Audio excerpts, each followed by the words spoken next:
video, I'm going to run through the techniques used in this blanket, the Checkerboard Shadow Blanket, and I love this. This blanket looks striped until you look at it at an angle, and you can see that it's a checkerboard. Stripes, checkerboard. This is called shadow knitting or illusion knitting. And I've had a lot of requests for a tutorial. I'm very happy that Kramer Yarns is letting me do the tutorial on their blanket. It's really fun to knit. It is just knits and purls. There's nothing fancy going on. It's just the way they're put together for this illusion. This yarn is machine washable. It's great for a baby blanket. Machine washable, it's soft, and it gets even softer with washing. And I have a few different color combinations that I can show you, but I do have a bunch of the yarn here. You'll have a tough time picking colors because there are so many different colors available. It's a great value in the yarn, and the pattern is free. Kramer's doing such a good job here. It's a great value in a merino blend yarn. The pattern is free, and here's your free tutorial. What else do you need? And it's all knits and purls. You can do this. I'm going to run through everything else with you. If you would like to get your free copy of the pattern to follow along, just click the little eye in the upper right-hand corner. That'll whisk you to my website where I will have links to everything. I'll also put these in the video description field below if you're on YouTube. And I'll have a link to the yarn. You can see all the colors and make your decision about what colors you're going to use. And I think that's it. I'm actually going to run through the first several rows of the pattern with you. It's not all that difficult, but it's a little bit to think about, and I want to make sure you have it before I send you out on your own to knit this blanket. And that is coming up next.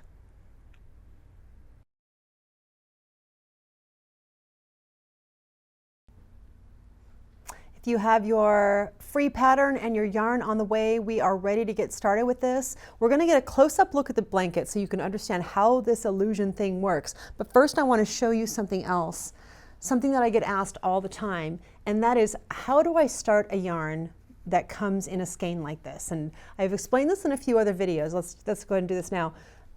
If the yarn label is printed so that the skein is up and down, you want to start pulling the yarn from the top. If the yarn label is printed so it reads right to left, you want to pull it out of the left side. So this one's printed up and down. Pinch your fingers in there and find whatever feels loose and pull. And I actually pulled the other end too. And it was just that easy. I've got the end of my yarn. Doesn't always happen that easy. Sometimes a lot comes out at the same time, but that was your lesson in finding the end of the skein. Okay, let's go ahead and take a close-up look so we can understand how this illusion thing works. Let's take a look.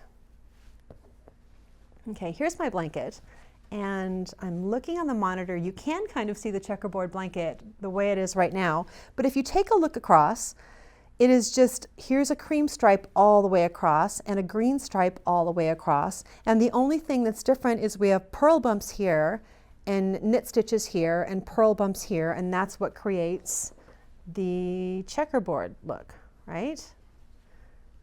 It is very cool. I should mention, when you're picking colors, you don't have to pick high contrast colors. Just make sure that one is darker than the other one for the checkerboard to really show. And here is this color. The blue is significantly darker in this one. I can't get this one to work on camera as well. Anyway, you know it works.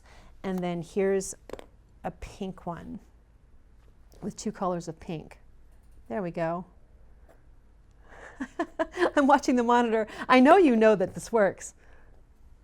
I just can't get out of my own way. There we go. That's really showing the checkerboard. Okay, let's first talk about casting on a whole bunch of stitches, because for a blanket, you are of course going to cast on a lot of stitches, and you want to start with your darker color, and that's going to be your main color. You're going to cast on groups of 19. Each checkerboard is 19 stitches, and to start with, cast on 152 stitches. And to cast on that many stitches, to make sure you have enough yarn for the long tail cast on, you want to leave yourself like a 6-inch tail and then start wrapping. And in this case, it would make sense to wrap like 50 stitches, right? I'm not counting. but to wrap like 50 stitches, mark that spot and then double it. That will give you enough yarn for 100 stitches, and then one more time, you have your last 50, make your slip knot there and start casting on there. I don't need that much yarn because I'm just going to do a little sample for you here, but I'm going to work the first several rows with you to get you started on the pattern. Normally I would say, like right now, I'm actually not sure I left. Normally I would, pull in a sample and say, here I've worked the first 4 rows. Nope, we're going to work all this together.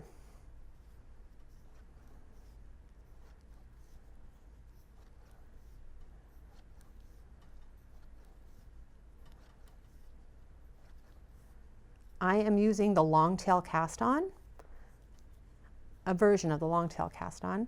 If this is new to you and you're curious, I will give you a link to this cast on right here. And I can't count and talk at the same time.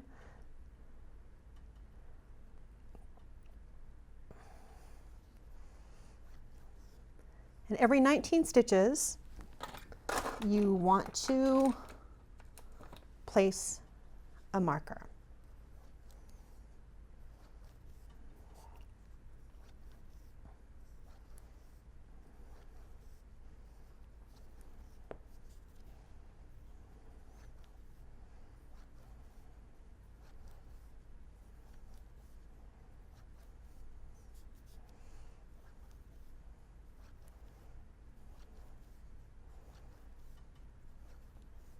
Obviously I'm counting, so I'm not talking, but I knew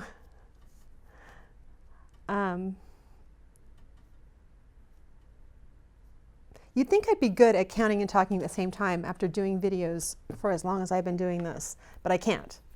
Counting takes up too much brain space. So I've cast on, I'm just going to do just one repeat. You'll have 4 of these going across. You'll have 8 sections going across, or 4 of these sections for the width of your blanket. 'Cause I'm just going to do this much for demonstration. Row 1 is the right side of the work, and we're just going to knit across all these stitches.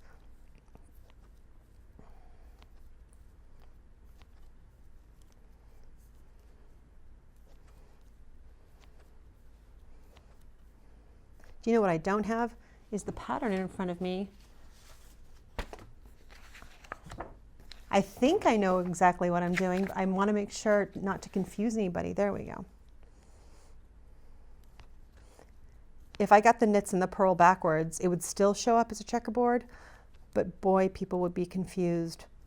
Why did you say purl? The pattern says knit. Which one's right?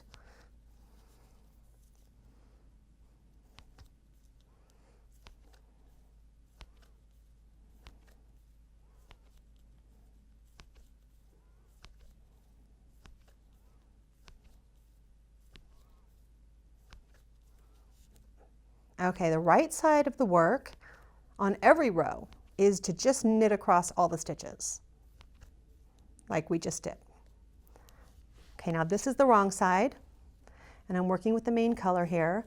Row 2 has me starting with 19 purl stitches. So I start with purling until I get up to the marker. And then I'll switch to knitting.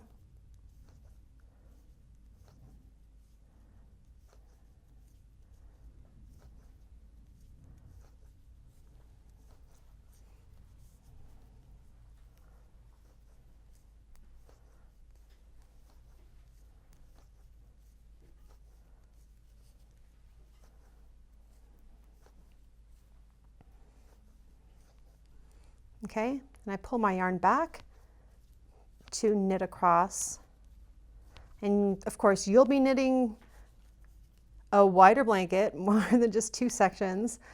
When you get to the next marker, you'll purl, and the following marker you'll knit. You'll alternate knitting and purling.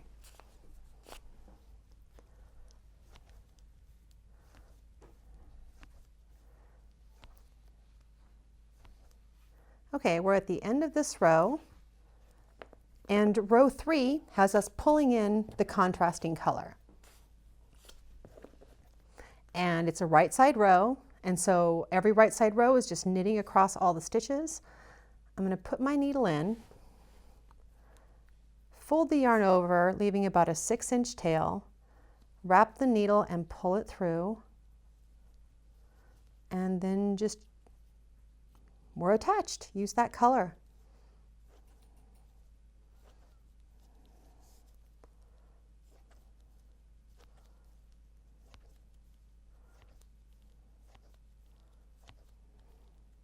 This is good Netflix knitting,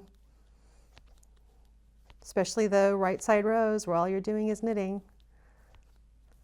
I watched a lot of Great British Baking Show making that blanket, the blanket, the one that's finished. I watched so many episodes that I ended up buying myself a stand mixer. I haven't used it yet. I'm excited to use it. I'm waiting for it to cool off below 100 degrees so I can start using it. Look how chatty I am when I don't have to count. That was a right side row.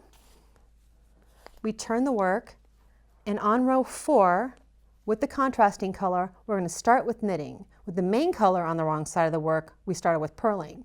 You're always going to do the opposite with the contrasting color. So we'll knit the first 19, and when we hit the marker, we will purl. And then as you work across your blanket, you hit the next marker, you switch back to knitting. And I just dropped a stitch.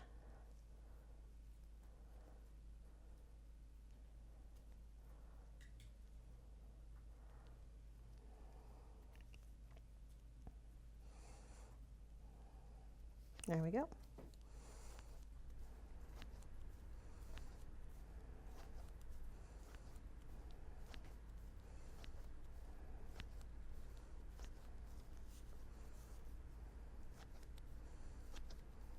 Hit the marker, yarn forward, and start purling. And I'll tell you, when I switch from knitting to purling, after I work that first purl stitch, I pull the yarn back and tighten it to eliminate the extra yarn between the knit and the purl stitch. Makes it look tidy.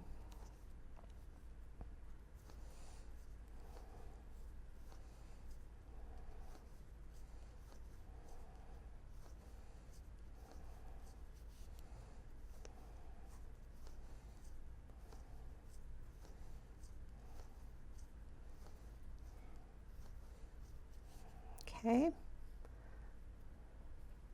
I turn the work, and we're on the right side of the work again. I know I'm on the right side because all the tail ends are over here in my right hand when I'm ready to work a right side row. We're going to switch back to the main color, and this is what you want to do to make sure the edges look really tidy. You always want to make sure that the yarn that you're about to use is coming from the front, and that might mean grabbing that yarn and pulling it forward, or in this case it's just already there.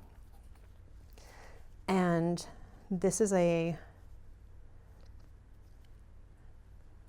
right side row, so I'm just going to knit across all the stitches.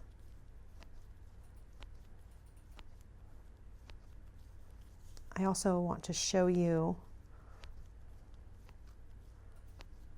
let me pause this. I want to show you what it looks like when you're careful to always pull the next yarn you're using, like from below and forward. You get like kind of this twill edge that looks really tidy. You can carry the colors up the side. It doesn't have to be sloppy. It can look really good. We're going to do that one more time. So I'm going to finish these rows and then get you started on the next cream color row so we can talk about carrying that yarn. Demonstrate that again.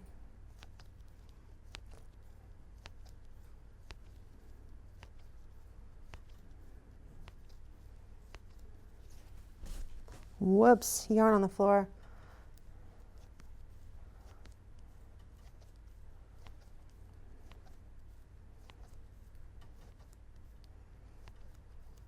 Okay, the wrong side row with the main color.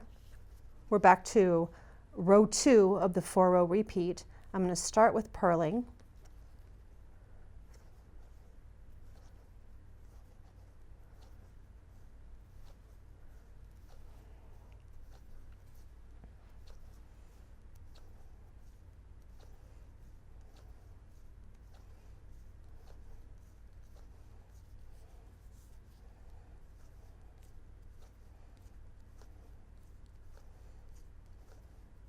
And then hit the marker and we switch.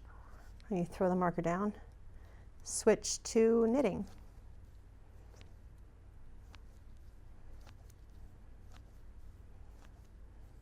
Now, something I didn't mention, the pattern has written instructions, of course. There's also a chart. You can really follow either or both, whichever you prefer. But the fact is that this pattern's really easy to memorize. And once you get it, you probably won't be referring to the pattern much anymore, especially if you can look at your knitting and see what you've done and where you are. And we'll talk about that a little bit right here. Okay, you see here, we have let me hold this down. We have a red stripe going all the way across, and it's knit stitches here and purl bumps here. We have a cream color stripe going all the way across, and it's purl bumps here and knit stitches here. And it's just going to keep alternating like that. And now I'm going to switch back to, well, first, I know I'm on the right side of the work because all these tail ends are here. And I'm going to switch back to the cream color. And this is the perfect example of how I want to pull this cream color yarn from under and forward. So I'm not really wrapping it around the other color, but it's always going to pull from the same direction. So get my needle in there, pull it up and forward, and then start knitting those stitches. But I'm not going to run through this row with you. We're going to talk about the bigger construction here and working through the rows. So every 19 stitches we're changing, and every 8 purl ridges we're switching things up again to get the checkerboards going this way. So this is the easiest way to do it without having to refer to the pattern all the time. Just look over here on the right edge of your work and look at the purl bumps. You're going to count 8 of those. 1, 2, 3, 4, 5, 6, 7, 8. And then you're going to switch things up again. You're still going to alternate colors every 2 rows. But remember how when we did our first wrong side row, we started with purling the main color? In this next section, you start with knitting the main color. And then you have 8 more purl bump ridges. You switch it up to the way it was the first checkerboard that you did. And you start purling the main color again at the beginning of the wrong side row. And this is all clear in the pattern. I just want to tell you and let you know that this is easy to memorize. And it's also easy to see if there's a mistake when you look at it. You can look at your work and say, oh yeah, I made a mistake back there. I'm going to tink back and correct that. It's not a huge deal, especially if you're giving it as a baby blanket. The baby's probably not going to notice, but you will lose the illusion, the checkerboard illusion, if there are too many mistakes. You won't be able to see it. Oh boy, we've worked through so many rows of that pattern. Next up, we're going to talk about weaving in ends and finishing the blanket.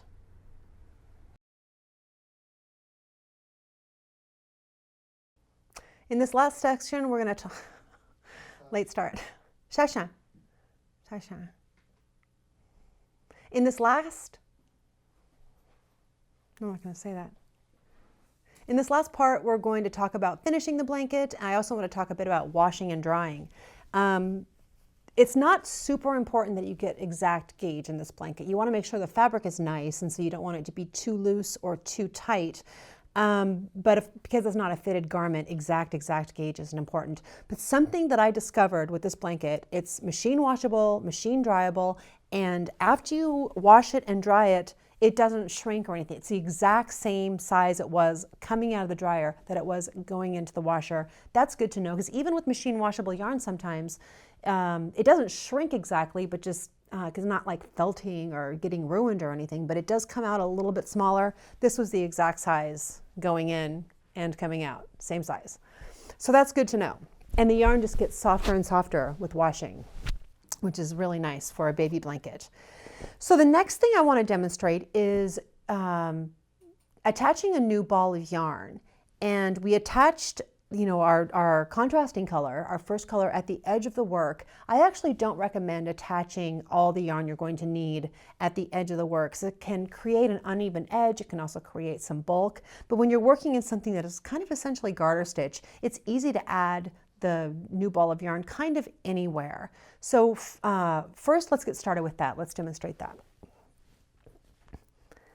So I'm actually going to cut this yarn,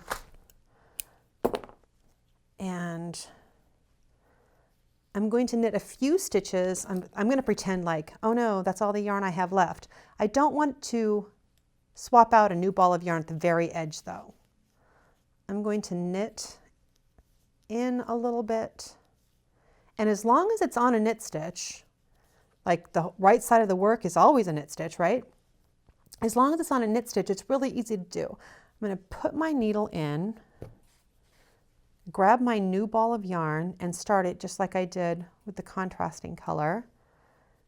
Knit a few stitches, and then while that last stitch with the old ball and the first stitch with the new ball are still on the needles, tie a little knot.